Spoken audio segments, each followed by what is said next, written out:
Buenas tardes, les damos la bienvenida a Hablemos de Libros, el Festival 2021 en su segunda edición virtual. La tarde de hoy tenemos el lujo de poder conversar y presentar un nuevo libro del filósofo Luis Alberto Fallas, Filosofía de Contrabando, Pensamiento para Escuchar, una bellísima colección en 2 volúmenes, en una caja, súper bien presentados, lindísimos.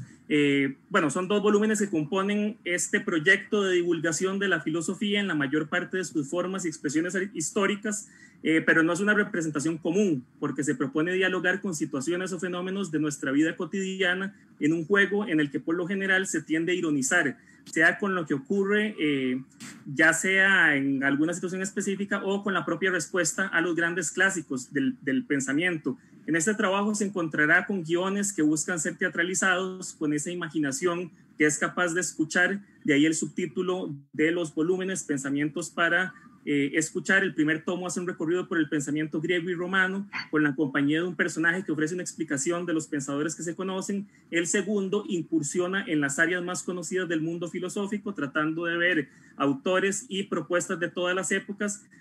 Para este tomo las aclaraciones se dejan de lado porque sus historias quieren ser tan solo un abrebocas para todo aquel que se pueda sentir tentado a seguir los pasos de la filosofía. Y bueno, para conversar con Luis, nos acompañan Luis Diego Cascante Fallas, profesor de la Escuela de Filosofía, editor de Antanaclasis, el sello que auspicia esta nueva obra de Luis, especialista en pensamiento patrístico y medieval. Él ha trabajado por muchos años en una institución privada en el área de la filosofía para niños. Y nos acompaña también Jacqueline Fallas García, directora del Instituto de Investigaciones en Educación de la Universidad de Costa Rica, doctora en educación y profesora también de la Escuela de Filosofía. Y por supuesto, su autor, Luis Alberto Fallas López, doctor en filosofía por la Universidad de Granada, España, catedrático en la Universidad de Costa Rica desde el año 2003, profesor de oboe en el Conservatorio Castella del 83 al 99, docente en la Escuela de Filosofía de la Universidad de Costa Rica desde el 89 hasta la fecha,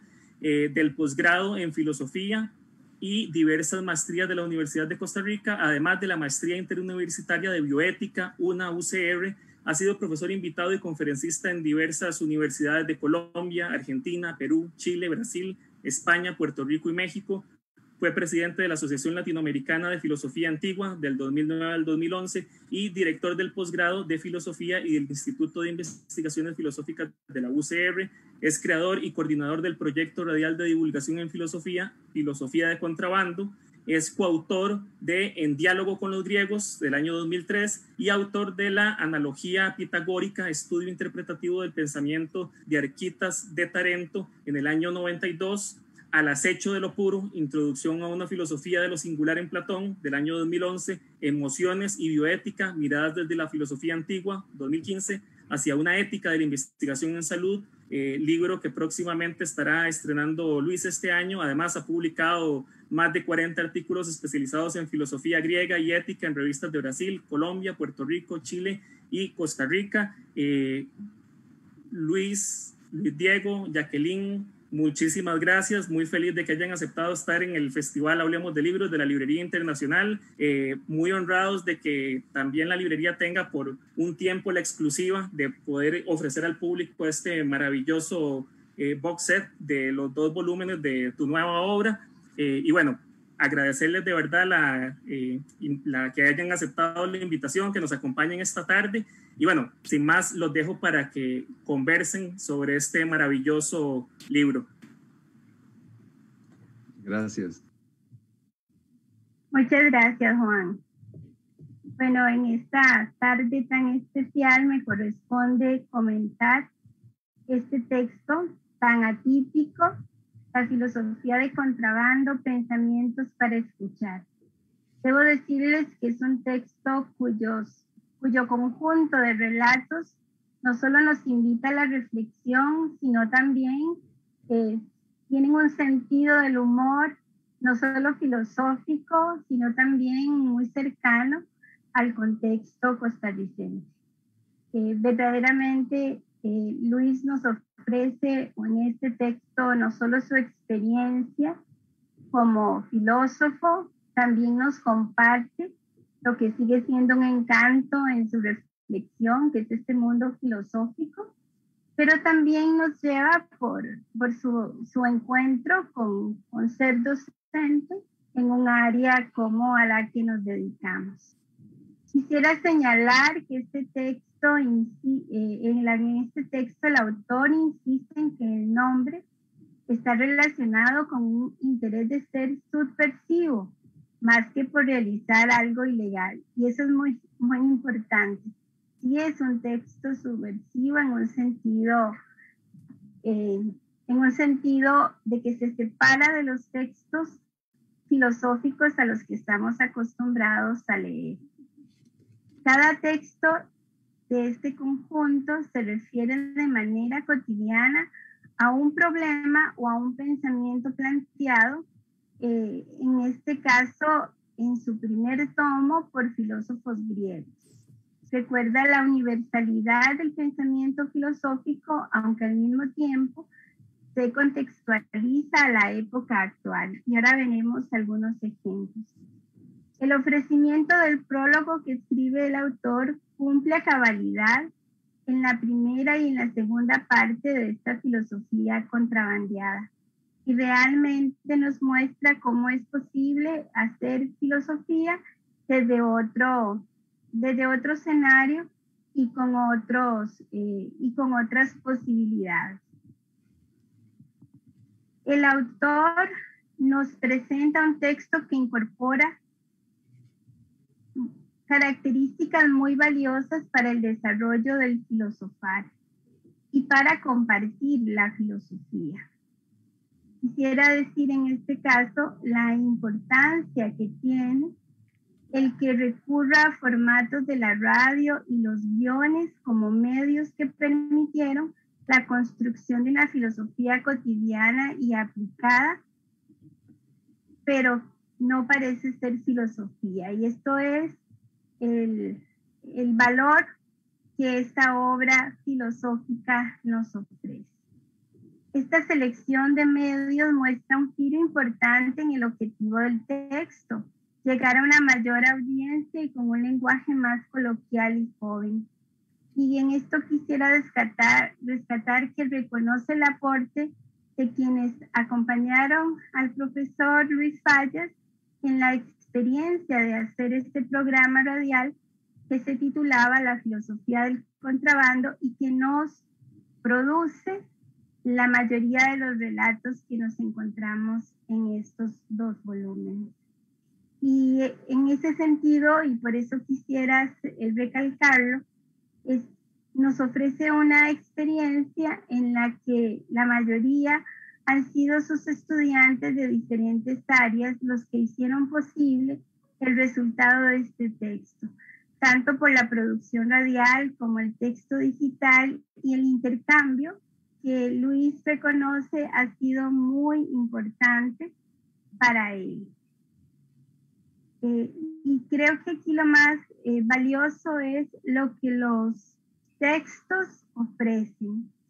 Dentro de esta diversidad, el texto incorpora también el estilo del mundo digital. La estrategia del wikifilósofo presenta la información clara y concisa a modo de síntesis cuando se termina cada uno de los relatos. Por lo menos en la primera parte es muy consistente el que aparezca este wikifilósofo. Además me encanta el nombre porque de alguna manera nos presenta esta intersección entre el mundo digital y el mundo de la radio. Quisiera también recalcar que es una contribución para la enseñanza de la filosofía, especialmente para promover el filosofar y para el acceso al conocimiento filosófico en un mundo, el nuestro, donde la imagen y las apariencias son más importantes que la verdad. Y con este preámbulo quisiera mencionarles cuáles son los relatos que están presentes en el primer volumen. Tenemos el acueducto de Tales de Mileto, quienes recordarán que era fundamental el principio, el agua como constitutivo de la realidad, y aquí de forma muy jocosa, el texto nos presenta una situación muy presente en nuestra vida cotidiana. La lucha de muchas personas que no tienen una respuesta ni un buen servicio de agua potable. Ajusticiar a los contrarios nos presenta a Anaximandro y su principio de la indeterminación en un contexto donde lo menos que uno pudiera destacar es que estamos hablando de este principio de la indeterminación. Y en Mortales Inmortales nos recuerda el autor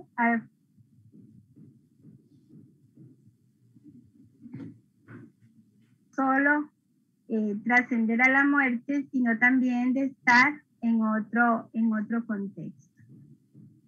También quisiera señalar dentro de la frase que el autor nos propone: recordemos que hay mundos cuando menos innumerables, todos luchando por sobrevivir, pero con los días contados.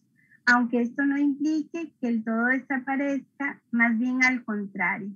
Y creo que esta frase del texto me recordó profundamente la situación que estamos viviendo todas y todos en esta situación de pandemia. Todos estamos en una situación similar a la descrita por este pensamiento griego filosófico. También tenemos presente y ausente, que nos recuerda el pensamiento de Heráclito. Y aquí muy hermoso, de verdad, el relato, porque es la situación de un aula. Y aunque no tuve la oportunidad de preguntarle a Luis, pero la frase, Miguel, ¿usted está en clase o no vino?, me recordó la experiencia actual que quienes nos dedicamos a la educación en este momento vivimos con las sesiones sincrónicas en cualquier plataforma digital. Un Parmenidio ante el espejo, recordando a nuestro filósofo Parménides, y no tiene sentido que se mueva, nos recuerda también a Zenón de Elea. También con la cabeza revuelta nos recuerda a Empédocles, y aquí me parece muy importante destacar que este relato también me permitió identificar aspectos que, aunque el autor no lo menciona, yo sí lo pude relacionar, que este texto nos puede llevar a pensar en la relación de la naturaleza y el ambiente, y cómo nos cuesta a las personas tener de alguna manera consistencia frente a problemas ambientales. Me refiero a las discusiones, por ejemplo, en nuestro país, que se refieren a la minería o a la pesca de arrastre, en donde vemos ese conflicto de amor y odio. Por eso lo relacioné con este texto del libro, en términos de cómo que pueda ser más aceptada por todos y todas. De todo hay que comer, nos recuerdan Anaxágoras, y yo quisiera decir que este es el relato más curioso que leí, y me pareció muy interesante porque definitivamente nunca lo hubiera relacionado con el que hay todo por ahí. Todo está en todo. La necesidad en el azar aquí nos hace un relato muy bonito sobre las personas que juegan lotería y nos recuerdan al famoso Leucipo. Así que en esta primera parte, como decía Juan, hay toda una posibilidad de introducirnos en el mundo griego. Otro de los componentes de este texto es relatos sofísticos, que continúan en este primer volumen. Y su relato Caminar como remedio para la confianza ciega nos recuerda al filósofo Protágoras. Seleccioné una frase que me pareció muy importante. La persuasión sofística tal vez a algunos no convenza, pero lo cierto es que habría de permitir abusar de aquellos que son descuidados en la fundamentación de sus convicciones. así como también de la llamada opinión pública, que en general encuentra sustento en las palabras más atractivas, agradables o las que mueven mejor las pasiones, aunque puedan distar de lo conveniente o lo más cierto. Y me gustó mucho esta frase porque también la podemos relacionar con el mundo de la posverdad que muchos autores en este momento señalan que estamos viviendo en la sociedad actual. Un mundo donde no sabemos qué es verdad. Y con esto el autor justamente había iniciado este primer volumen. Nada más que al elegir justamente en este relato caminar como remedio para la confianza ciega, efectivamente nos pone frente a esta diversidad de verdades que ahora se construyen a través de los medios de comunicación y el peso que tiene para la toma de decisiones. El segundo volumen del texto tiene un subtema que se llama Teoría, Prácticas y algo más. Y a propósito de la elección de ese subtítulo, el autor nos propone una cita de Gadamer. El verdadero acontecer solo se hace posible en la medida en que la palabra que llega a nosotros desde la tradición y a la que nosotros tenemos que prestar oídos nos alcanza de verdad y lo hace como si nos hablase a nosotros y se refiriese a nosotros mismos. Creo que es la mejor selección de cita para este texto, para la intención del autor y para lo que está recuperado a través de los diferentes relatos. En este segundo tomo, los relatos se acercan más bien a problemas de la lógica y de la epistemología. Y son muy valiosos, en mi opinión. Igual insisto en este carácter formativo del filosofar para el desarrollo de habilidades argumentativas y lógicas. Y en el relato nosotros los llamamos, que me encantó de verdad, que aprovecha la situación de la búsqueda de trabajo y ponernos en contexto con lo que significa el doble sentido. Tiene un relato muy interesante sobre el suicidio inatinente, cuando no estamos seguros de cómo va a poderse terminar una situación. El homenaje tautológico, que después de que lo leí, Luis, debo confesarte que me dio mucho miedo hacer la presentación de tu texto. Y para todas y todos los que están compartiendo este momento, quisiera decirles que es el homenaje a un profesor que finalmente no le gusta lo que se habló de él, porque todo era tautológico. Otros relatos también de este segundo volumen para todos ustedes está relacionado con solo faltan 10 minutos, confunden el tiempo con la distancia. Eso es muy interesante porque es alguien que va en carretera y que de una u otra manera preguntan y consultan una dirección, como tantas veces hacemos nosotros. Y en todo el relato lo importante es que quien dio la indicación confundió el tiempo con la distancia. Así que nos permite identificar dónde están los problemas de la definición. Tiene uno que se llama Contradicciones Intergalácticas, muy interesante para aquellos que les gusta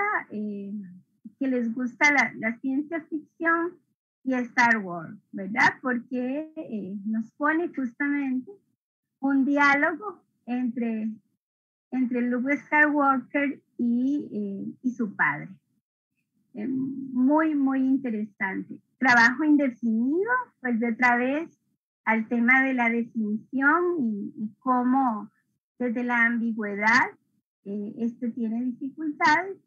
Y uno muy curioso que se llama Huevos Análogos, que de veras permite de alguna manera identificar cómo por analogía uno puede pensar que algo puede estar o puede tener los mismos resultados en el caso de uno. Falacias antiofídicas, ese es muy bueno y también pensé de alguna manera si se podía relacionar con la situación en que vivimos, pero sí recordaba una anécdota y no sé si por ahí surgió, que es todo el drama de que un laboratorio disperse serpientes en una comunidad y luego no se tenga un remedio o una estrategia para atenderlas. Un escéptico en el taxi, David Hume, ¿verdad? Y creo que este es valiosísimo para poder entender qué significa ser un escéptico y de cómo de alguna manera el escéptico en la vida cotidiana siempre se juega entre afirmar, pero trata de todas maneras de ser lo más consistente con uno y otro. Así que yo creo que no sería el mejor compañero, en este caso el taxista, en una situación de choque. Muy divertido también. Una ciega claridad que nos permite entender la alegoría y lo que significa este concepto lógico, así como un chiste por comprender que definitivamente tiene un nombre adecuadísimo. Probablemente escéptica la compra de un celular, esto creo yo que debe ser leído porque realmente nos muestra una escena muy cotidiana y los conflictos del vendedor o vendedora frente a una cliente que se comporta justamente como una escéptica y no cree en las palabras del vendedor. A examen sin saber nada me encantó, ¿verdad? Porque también de alguna manera deja entrever cómo podemos argumentar muchas razones, hacer convencimientos sobre acciones que se puedan hacer, pero al final puedo salirme por las mías y más bien haber generado mayor dificultad entre las personas que tenían que hacer ese examen. Muy interesante, muy cotidiano y yo creo que siempre es muy viable dentro del contexto educativo, no solo el universitario, también en el colegio es muy frecuente este tipo de comentarios. De fenómenos y otras obviedades, hay otro que se llama falsación nonística que me encantó. Imagínense en la escena, ¿verdad? Que estamos comprando en la feria del agricultor una pareja que busca la fruta noni y resulta que no la encuentran por ningún lado, ¿verdad? Hasta que llegan al tramo donde se vendía la fruta y el principio de falsación de Popper se hace presente, ¿verdad? Cuando de forma muy atinada el vendedor le explica que ya no hay tanta en el mercado porque alguien dijo que no era tan buena como se suponía, ¿verdad? Entonces le explica desde esa situación cuál es el principio de falsación de Popper, ahora de falsación nonística. Muy, muy interesante, muy divertido. Y termina el segundo volumen con otro texto muy, muy bonito, celos cognitivos, que también encuadra una situación joven y dentro de una actividad académica como la que estamos en este momento compartiendo. Quisiera terminar diciéndole a Luis que me encantó este texto, estos dos volúmenes, y sobre todo quisiera destacar lo que escribes, Luis, en el prólogo, porque eso es lo que hiciste y no siempre un autor logra expresarse de esa manera.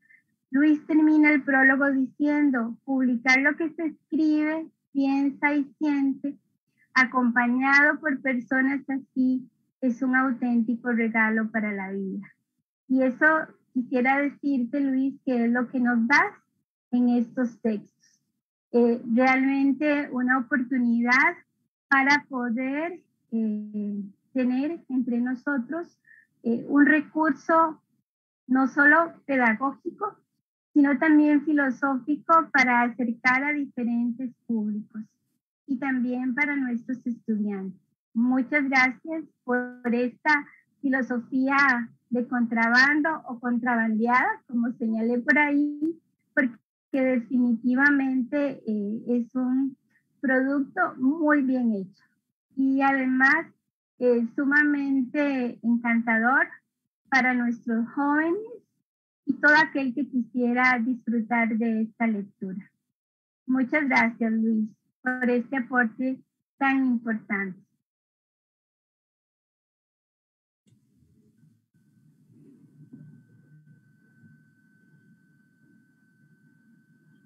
Buenas tardes a todos y a todas los que nos están siguiendo por redes sociales. Una cordialísima felicitación al autor del libro, el doctor Luis Fallas López, por la salida y puesta en librerías de este libro en 2 volúmenes, Filosofía de Contrabando, filosóficamente riguroso, pedagógicamente escrito y sabrosamente estimulante. Para Antanaclasis Editores, a nombre también de mi colega Juan Diego Moya, profesor, y el mío propio, nos complace enormemente y es un gusto estar en esta actividad del libro del profesor Fallas, a quien le deseamos el mejor de un muy merecido éxito por tan vigoroso texto. A finales más o menos del 2019, el profesor Fallas y yo coincidimos en los cubículos de la Escuela de Filosofía. En mi caso, para invitarlo a que publicara alguna obra, a lo cual respondió con interés por publicar Filosofía de Contrabando. Y ahora, a inicios de 2021, abril 25, estamos celebrando la edición y publicación de su obra más reciente, Filosofía de Contrabando. Una más que se suma a su larga trayectoria académica, fructífera y estimulante. Un libro, como decía la profesora García Fallas, para que los jóvenes filosofen y los profesores de filosofía también. No quiero terminar estas breves palabras sin agradecer a la Librería Internacional, en la persona de Juan Hernández, por el fino gesto de organizar esta presentación del libro del profesor Fallas, con la consigna de que lo lean y lo disfruten. Y en medio de esta pandemia y del aburrimiento que produce nuestro encierro voluntario, responsable y muy necesario, acojan por favor de manera cordial esta invitación, que no es una conferencia, sino una sugerencia. Lean, lean y lean el libro de Luis Fallas, por favor. Nuevamente, mi más sincero agradecimiento por la publicación de este libro al profesor Fallas, que confió en el trabajo que se hace en Antanaclasis, el mejor de los éxitos y, por supuesto, como corresponde. Un fuerte abrazo y muchas gracias. Muchísimas gracias a Jacqueline y a Ludigo, que saben que han sido amigos de toda la vida y entonces los tengo muy, muy presentes siempre.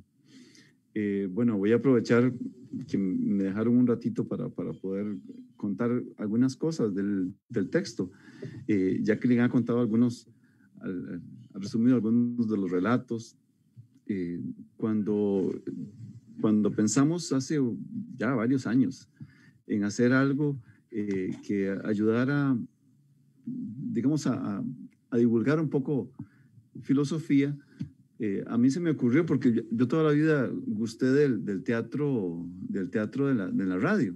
Me gustó siempre, desde chiquillo, escuchar Tres Patines y escuchar, qué sé yo, las cosas que uno oía, ¿verdad? Antes, ahora quizás uno escucha más podcasts y estas cosas, pero la verdad es que la radio para mí era un entretenimiento hasta cuando no dormía, entonces era como el lugar idóneo para mí. Entonces se nos ocurrió hacer un programa de radio. Digo senos porque yo le propuse al INIF, estaba en el INIF, lo puse a los compañeros del INIF, el Instituto de Investigaciones Filosóficas, que hiciéramos algo por el estilo. Nos costó un poco idearlo, el programa, y gracias a una idea de Alejandro Vargas, que era en ese momento director de la radio, él me dijo, vea, hágalo, pero programas cortos. Y ahora no se hacen programas largos, ¿no? Hagan programas cortos. Y empezamos. Y la verdad es que los primeros programas fueron escritos por estudiantes, pero los estudiantes de pronto temen un poquito atreverse a escribir sobre estas cosas. Tiene como su gracia. Y al final, pues, el guionista terminé siendo yo, o sea, como que el que escribía casi todos los textos. Y yo, de hecho, no puse ningún texto que no hubiese escrito realmente yo. Y quiero contar nada más muy rápidamente que hay personas que en este programa han sido increíblemente importantes. Personas de teatro, por ejemplo, que se acercaron a enseñarnos cómo hacer, cómo pensar. Personas que con entusiasmo extraordinario por hacer que esto sonara algo vivo. Y sí quiero comentar, el nombre está plagiado. En realidad el nombre fue de un primer asistente que tuvimos. A él se le ocurrió, pues, puso varios nombres y finalmente quedamos Filosofía de Contrabando, que nos parecía muy adecuado. Y además el logo que pusimos fue un ratoncillo. Y es porque pensamos desde Diógenes el Cínico, que en algún momento dice que uno debería ser como un ratón que anda por ahí deambulando, escondidillo, ¿no? Y corroyendo, haciendo subversivo, como dice Jackie, ¿no? Entonces, la verdad es que el contrabando tiene que ver con eso, con una especie de producto que aparentemente es más barato, ¿verdad? Porque no paga impuestos, porque es un poquito ilegal. Filosofía de Contrabando es un poquito ilegal, porque está, digamos, facilitada. Se supone que nosotros los que nos dedicamos a estas cosas escribimos en difícil y escribimos así, ¿verdad? Hagamos todo lo posible por enredarlo, que entre más enredado sea, más serio va a parecer, ¿verdad?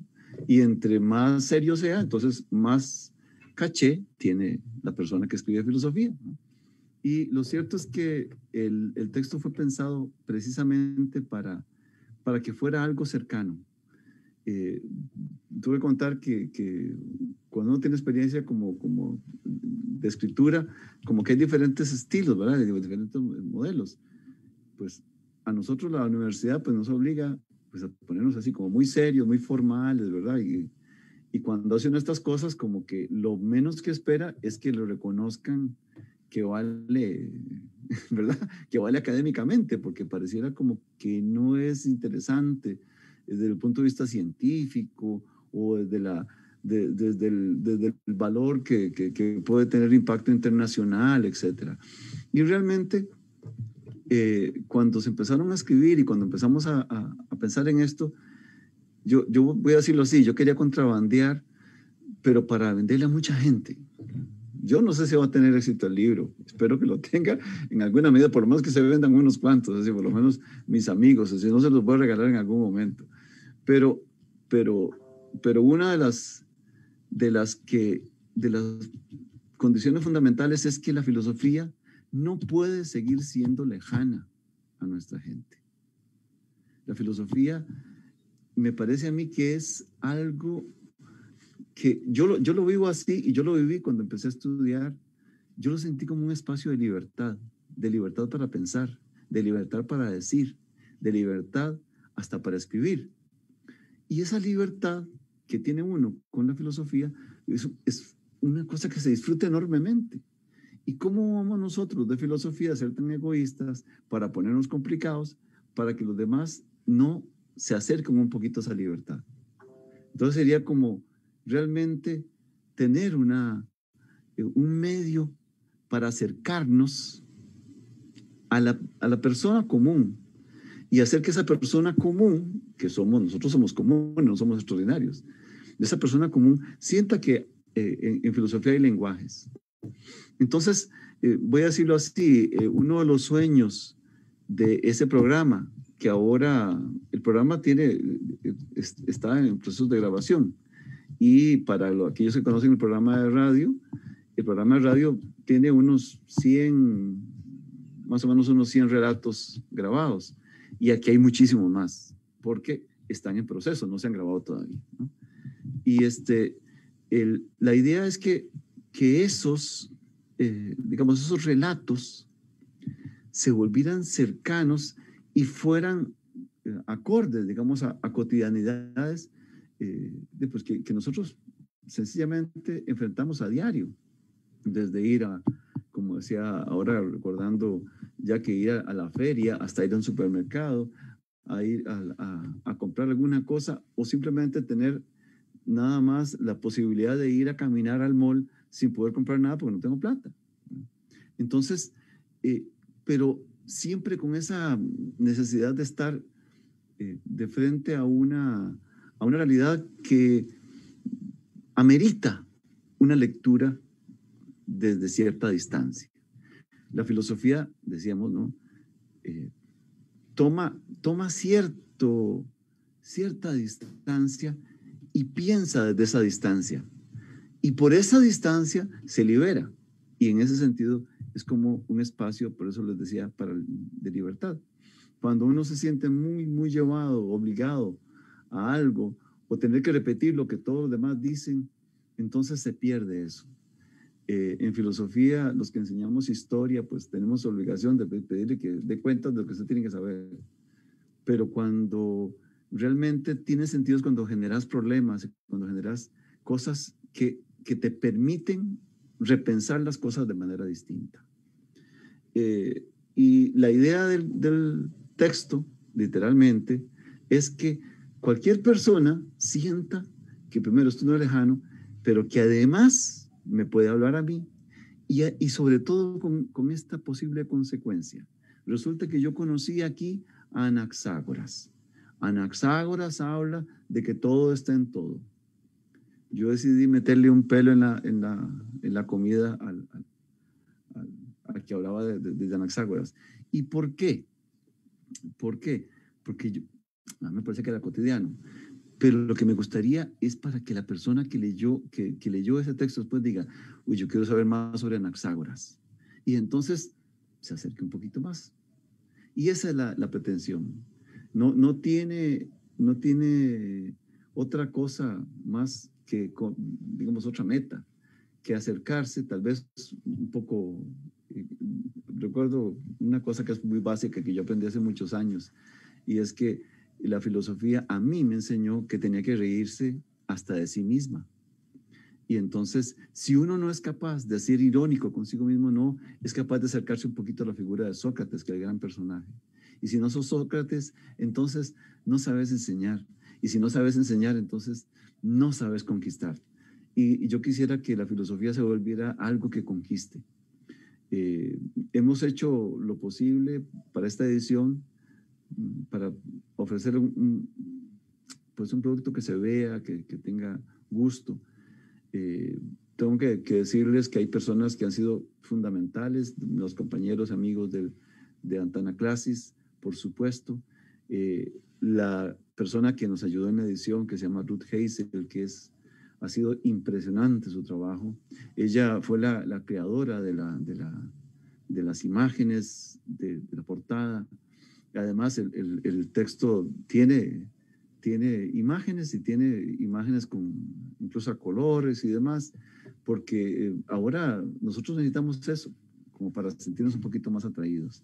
Y en algún momento creo que si se puede, pues yo llenaría de imágenes todo el libro, si pudiera. Lo que pasa es que, claro, el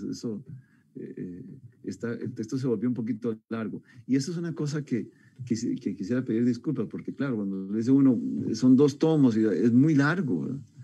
Y tal vez a lo mejor no se lo lea uno completo, pero a lo mejor por pedacitos. Y quizás, repito, es como que abre boca, ¿no? Usted leyó quién es Tales de Mileto, dijo algo, pero yo sé que sobre Tales de Mileto hay algo más en otras partes. Y ahora es tan fácil buscar, es tan fácil encontrar. Entonces lo que necesitamos es abrir como un poquito el tubo para que a todo el mundo le dé un poquito más de sed. Esa es la pretensión de este libro. Yo estoy profundamente agradecido con Juan Hernández, que hizo la mediación para que el texto pudiera tener digamos, una mejor distribución, y que llegara a la librería internacional, que nos permite, digamos, estar en diferentes lugares de nuestro territorio y además de la web. Y esperamos que sea algo que tenga, digamos, por lo menos tenga algunos lectores. Ya con eso estaría más que agradecido. Cuando uno escribe, no se imagina si va a servir lo que va a escribir, ¿verdad? A veces escribe para cierta tribuna y las tribunas son tribunas, ¿verdad? Entonces, a veces sí y a veces no. Y para mí, lo más maravilloso que habría sería que un estudiante de secundaria, empezando, ojalá estudiar filosofía, leyera algo de eso y le gustara. Creo que sería lo más maravilloso que pueda haber. Yo no necesito que ningún genio la lea, ningún superdotado lea, ni que me lo evalúe el más grande de los académicos y me diga que estoy bien.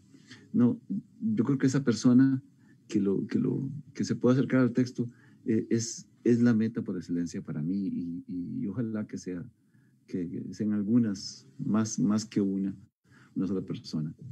Y finalmente, yo sé que es muy, muy injusto dejar a personas por fuera. Miren la cantidad de personas que han leído los relatos. Yo he tenido muchas personas cerca, ayudándome en el programa de radio, ayudándome a grabar. Nos hemos reído, pero muchísimo grabando. A veces tardamos como 1 hora en lo que dura 3 minutos. Y esas personas son las que le dan a uno todo. O sea, es prácticamente la posibilidad de pensar cómo escribirlo, cómo decirlo, cómo pensarlo. Y ha sido realmente una oportunidad maravillosa. Este año que estamos sufriendo, digamos, un proceso difícil de pandemia, pues, como dice Luis Diego, pues quizás leer sea de alguna manera terapéutico. Yo quisiera que la terapia nos permitiera crecer en libertad, eso es mi sueño, pero es difícil. Y en este momento incluso hasta comprar libros resulta difícil. Pero no tenemos otra alternativa. Y la filosofía todavía necesita pues tener difusión pagada, ¿no? Pero realmente para mí sería ese horizonte de llegar a muchas personas y de las personas así como las estoy pensando, pues sería el mayor de los premios. Insisto en agradecer a muchas personas por la colaboración en este libro. He citado algunas y quizás no ha sido justo porque son muchas más. Y de manera particular a mi Escuela de Filosofía, al Instituto de Investigaciones Filosóficas, a sus directores, que han sido un apoyo fundamental. Para esto que sencillamente es un rato en el que yo, como nadie, lo disfruto. Ahora hablábamos antes de empezar, estaba diciendo a Jacqueline que yo soy el primero que me río muchísimo con los cuentos que van surgiendo. Y yo todas las semanas trato de escribir un texto. Ahora soy Luis Diego pensando en medievales. Llevo varios medievales. Y vamos a ver cómo me cuesta porque se lleva su rato. Pero es muy divertido poder pensar en esta vía. Fíjese cómo está pensado cada uno de los programas. 1, yo voy a hablar de filosofía. 2, yo voy a traducir la filosofía a la cotidianidad. Y 3, eso me tiene que llegar a mí a producir algún tipo de emoción. Sea una risa, sea una complacencia, o sea una tristeza, no importa. Esos 3 no son fáciles de calzar. Ojalá fueran todos los relatos buenos, pero a veces se logra. Y con eso me basta. Bueno, muchísimas gracias y espero que podamos realmente compartir en algún momento, ya ahora sí, abrazándonos y dándonos un buen apretón por las cosas que nos hemos perdido en este periodo. Muchísimas gracias.